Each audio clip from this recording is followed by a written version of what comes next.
sometime it will. What is going on, everyone? We are back with another horror movie review. In Search of Darkness horror movie review. I'm Depraved.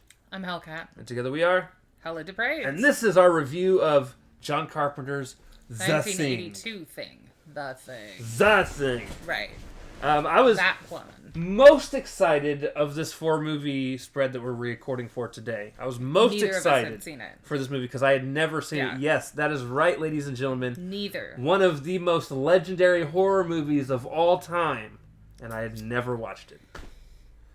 Do you want to know what are we going to do with ourselves? Why I never watched it? Because by the time I even got around to knowing it was an actual movie, I was older and did not want to watch older movies. That wasn't my thing. Now, while I love Alien and RV, ridiculous reasons, Alien and all of that stuff, it also franchise. looked confusing. It looked confusing, and it looked a little bit more like the faux sci-fi that I don't really get into. But obviously we were doing this, and I was excited. By the time we had heard some of these people speak about it in documentaries, I was like, oh, that actually doesn't look as weird as I thought it was going to be. And just to give you guys an idea, I love John Carpenter to death.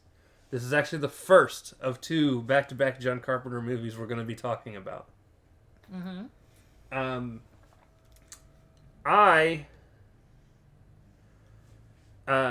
What was I specifically going to say? One of my favorite horror vampire movies, actually my favorite vampire movie of all time, is John Carpenter's Vampires. Right. So I'm just saying, John Carpenter is that guy. Right. And I will talk more about him specifically in the next one for reasons. Right.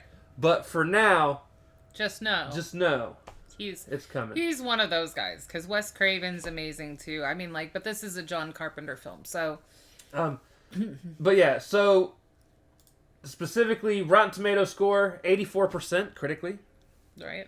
92% audience score. Honestly, it made me more excited to see it. And normally I don't pay any attention to the scores, but that's a pretty high evaluation. Yeah. Right. Directed by John Carpenter, screenplay by Bill Lancaster, based on Who Goes There by John Campbell. I've never heard of that story. I don't think I have either. Was unaware. Produced by David Foster and Lawrence Turbin.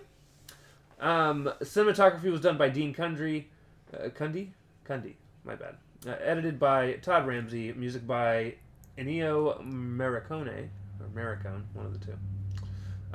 Produced by the Truman Foster Company. Distributed by Universal Pictures. It was released June 25th, 1982. 109 runtime minutes. Budget of $15 million. Box office of $19.6 million. It barely recouped. Only in North America, though. But that's only in North America. And just to make sure to see if they have any... goddamn. Was there any awards won? Accolades. Is there an accolades section? There was. Where? I don't know. I saw it, but you're scrolling. There's a legacy. That's where I found the accolades last time. Right there. Oh, right there. It had nominations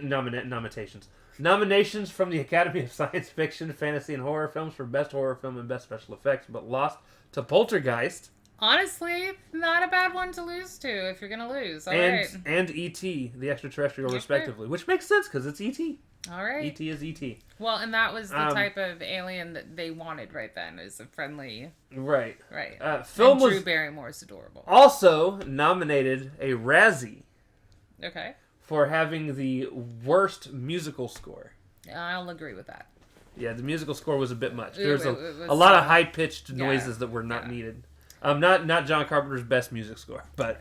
Right. All right, baby, hit us with the plot. So, I really thought at the very beginning that I was going to have to turn off the set and walk away because it looked like it was going to start with the death of a husky dog. Like, right from the get-go, I was like... I do want you to know that we will eventually be running into movies where it does have deaths of animals in them. Right, but, like, opening scene... Like, we have watched plenty of movies that, the animal dies and I hate it, but it's not, like, opening scene.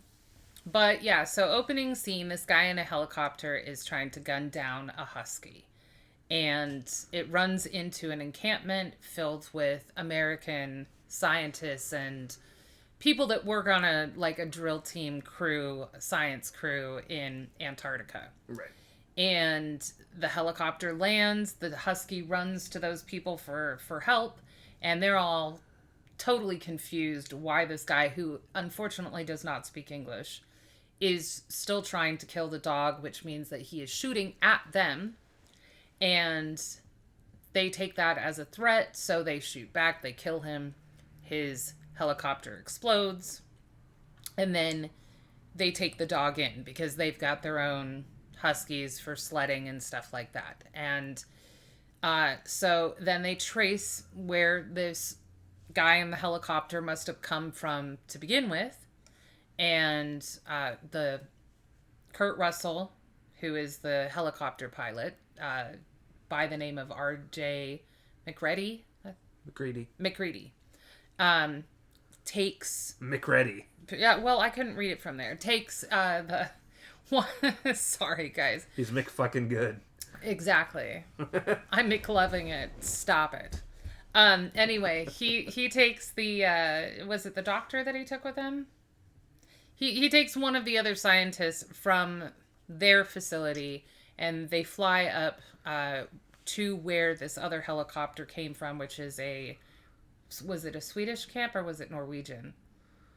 I don't remember. McReady. I want to say Norwegian. His maybe. character keeps fucking it up, so it's gonna make me fuck it up. But Norwegian. Okay, Norwegian. So they go through and it's destroyed. There are like bodies that have been burnt. There's holes in the walls. All of the electricity's off. The scientist that he took with him finds all of this research stuff and is like trying to gather it up and everything because it's obvious that they were working on something. They find this huge excavation point where it's obvious they've dug something out of the ice, so on and so forth, and there's just no one around. Everyone's dead. So they return to camp, bring all this stuff back, and then shit starts happening. They put the Husky in with their Huskies, and it flips the fuck out. Flips the dogs out that are in there. Starts, like, sprouting tendons and everything that go into the dogs. The kennel master comes in because the dogs are shrieking. Huskies are very vocal to begin with. And brings everyone in with flamethrowers and everything because they don't know what this thing, the thing, is. And he's all, like, so depressed because all of his Huskies are basically put down. They think that they've killed most of this thing, but part of it has escaped. They also don't realize that it can generate a new thing from any small part of it. Yeah. No, they take what they thought was the deceased thing into the lab and find out that it was trying to assimilate the Huskies so that it could become one of them. And that's how it has escaped. That's how it has gotten around. They realize that whatever it is the form that was dug out of the ice by the Norwegian team. It was definitely an alien as well. Right. They found the craft, the alien spacecraft, and they said it had probably crash landed billions of years ago, and the alien form just got frozen inside. Right. Waited to be woken up. So they're like, the scientist, the lead scientist gets all paranoid then because he's like, well, this thing can assimilate and become anyone. And even small particles of it can. So any of us could be replaced at this point. Right. And starts to really think that the kennel master, who spent the most time with the Husky originally, was already taken over. Everyone gets paranoid. Everyone starts, thinking that their teammates are the thing. Several people get taken over. Yep. And by the time testing starts, there's a couple deaths already. But McCready listens to the scientist and he starts trying to do blood tests with people where they put blood in a petri dish And because that blood could become a separate thing if it is the thing, if he burns it, it should react negatively. Whereas obviously if you just burn a petri dish of human blood, nothing's going to happen. It's it's not going to shriek at you or anything. Right. So he ties everybody else up and goes around and starts testing everyone's blood, and then, having to apologize and untie them when they test negative. He does get a positive test. I mean, everything happens, and then at the very end, after a whole bunch of destruction, setting their entire lab on fire. Finding out one of the guys had been taken over for a while. For a long, long time. And he was building a new spaceship underground to try and get away. He was also, travel. Doing a whole bunch of damage to their lab so that they couldn't work, get out, contact people. Right. I mean, things go to hell like most alien movies kind of do. And it's so yawny. Just him and his teammate Blair, and honestly, this was amazing because the African American does not die first. Right. He is one of the last two people. It's McCready and Childs. They're the last two. Child, sorry. So they're the last survivors. They share whiskey and they basically let themselves freeze to death. And that's how it ends. Yep. Yeah. There is speculation that one of them is the thing. There's a lot of speculation. I was ending it how the film actually ends, but I personally had issues with the ending, and it was less because of suspicions, but more because McCready's character had specifically said that after they damaged any way of escape from their place, their port, that the creature was most likely to allow itself to freeze again, so that when a rescue team came, it would just move on, assimilate again. And at the very end, they're exploding the lab, they're raising the temperature. The whole purpose is to burn any trace of the thing. Right. And then there's these two people that could, at that point, both be infected because he had tested, but then they had gone off to chase down other portions of the thing and implode the lab and yada yada. So either could be at that point infected and they're letting themselves freeze to death. And he doesn't say, oh, I brought dynamite over to explode us. Or, he's like, he knows the thing needs to freeze to death and he lets both of them freeze to death. So yes, right. One or both or neither could be an alien at the end. Yeah, I wish I had more of an actual definitive thing. Here's the thing. An ending like this is fine. Mm-hmm. If they're going to tell more of the story later in another movie. Right. I mean, I don't know if there's a thing too. I wouldn't have minded had he brought like a grenade. I wouldn't have minded had they done another little blood test there. I wouldn't have minded, if you knew that one of them was the thing and that's why they were choosing to freeze to death. I don't know. It just seemed contrary to what he had said not 20 minutes prior in the film, is all I'm saying. And it was his character that said it and then froze to death anyway. So, yeah. Because they had just imploded the lab. They didn't need to be sitting out in the snow anyway. They could have just walked back into the habitat that was already on fire. No one wants to die by fire willingly, but yeah. So. It says here. In Dark Horse Comics published a comic book sequel starring McCready beginning in December 1991 with a two-part The Thing from Another World by Chuck Farr, which is set 24 hours after the film. Okay. And there were a series of books and things of that nature. There's a video game from 2002 based on the movie that follows a team of U.S. soldiers investigating the aftermath The of Rescuers. the film. Yep. In 2005, Sci-Fi Channel planned a 4-hour miniseries sequel produced by Frank Darabont and written by David Leslie Johnson McGoldrick. That's a name. Holy shit. Mouthful. The story followed a Russian team who recovered the corpses of MacReady and Childs, as well as remnants of the Thing. The story moves forward 23 years, where the Thing escapes in New Mexico and follows the attempts of containment. The project never proceeded, and Universal opted to continue with a feature film sequel. A prequel film, also titled The Thing, was released in October 2011. Had mixed reviews. Oh, so that newer The Thing movie wasn't... It's a prequel. Okay. All right.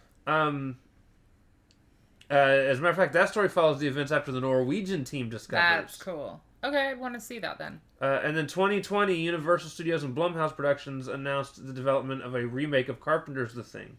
The remake was described as an incorporating elements from The Thing from Another World and The Thing, as well as the novella Who Goes There? Okay. And its expanded version, Frozen Hell, which features several additional chapters.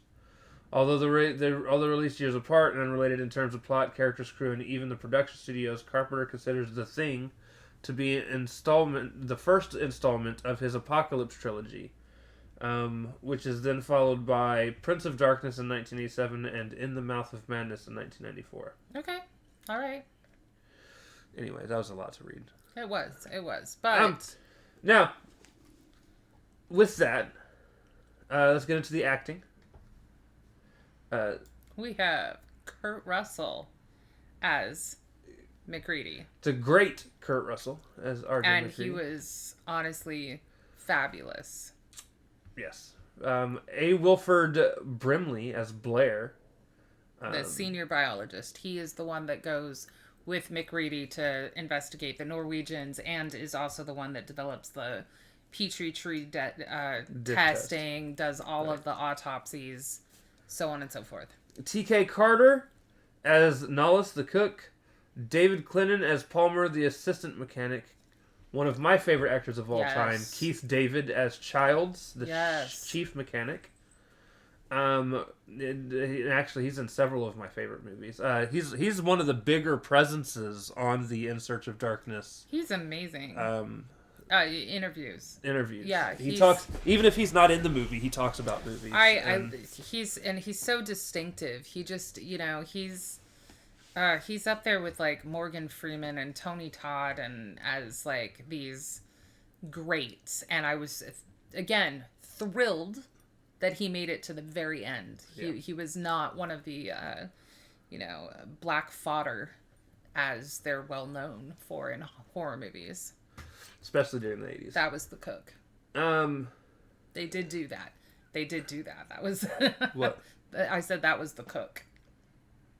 The cook was killed off, like, almost immediately. Oh, yeah. Yeah. Richard Dysart as Dr. Copper, the physician. Charles Hallahan as Norris, the geologist. Peter Maloney as George Bennings, the meteorologist. Richard Mauser as Clark. He was the kennel master. Donald Moffat as Gary, the station commander. Joel Polis as Fuchs, who's the assistant biologist. And Thomas G. Waits as Windows, a radio operator. Now, another side thing, there are more people in this movie, but in different ways. Norbert Weiser is one of the Norwegians. There's an uncredited dog named Jed, who is the dog thing. That was so cute. Until he grew tentacles. The only female, the only female presence in the film is the voice of MacReady's chess computer, who at the time it was voiced by Carpenter's then wife Adrienne Barbeau. Interesting. Okay. Producer David Foster, associate producer Larry Franco, and writer Bill Lancaster, along with other members of the crew, make cameo appearances in a recovered photograph of the Norwegian team. Okay, that's neat. Camera operator Ray Stella stood in for shots where needles were used to take blood. Okay. Because he didn't have any issues with with his blood being taken. People don't have needle phobia. That would be me. I don't have a problem with it. He also played the Norwegian... As long as you know what you're doing. Yeah. Right.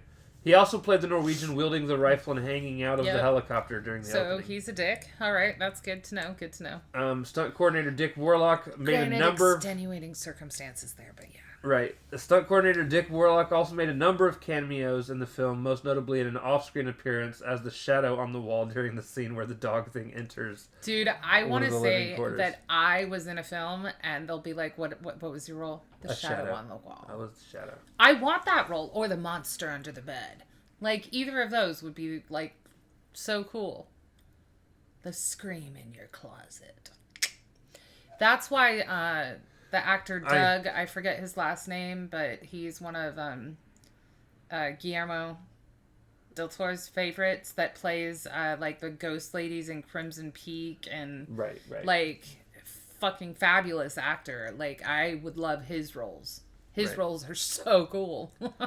And so I guess that gets us into special effects, and I'm going to say right now, especially for the 80s, this is one of the better all-round special effects I've seen in a horror movie. Yeah. They did a fantastic job with...